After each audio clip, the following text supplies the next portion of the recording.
কে.জে. হলস্টি তার কোন গ্রন্থে আন্তর্জাতিক সম্পর্ক বলতে কী বুঝিয়েছেন?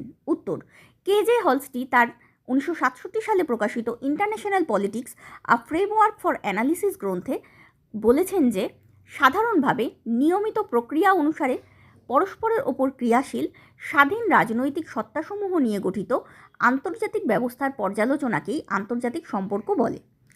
হলস্টির এই সংজ্ঞায় 4টি মূল ধারণা পাওয়া যায়। 1. স্বাধীন রাজনৈতিক সত্তা।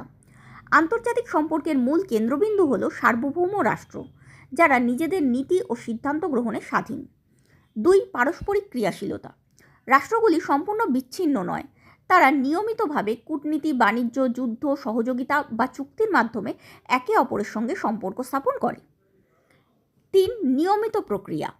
আন্তর্জাতিক সম্পর্ক কোনো আকস্মিক ঘটনা নয়, বরং এটি একটি নিয়মিত ও সংগঠিত প্রক্রিয়া, যার নিজস্ব কাঠামো ও নিয়ম রয়েছে, যেমন আন্তর্জাতিক আইন, কূটনৈতিক প্রথা, আন্তর্জাতিক প্রতিষ্ঠান প্রভৃতি।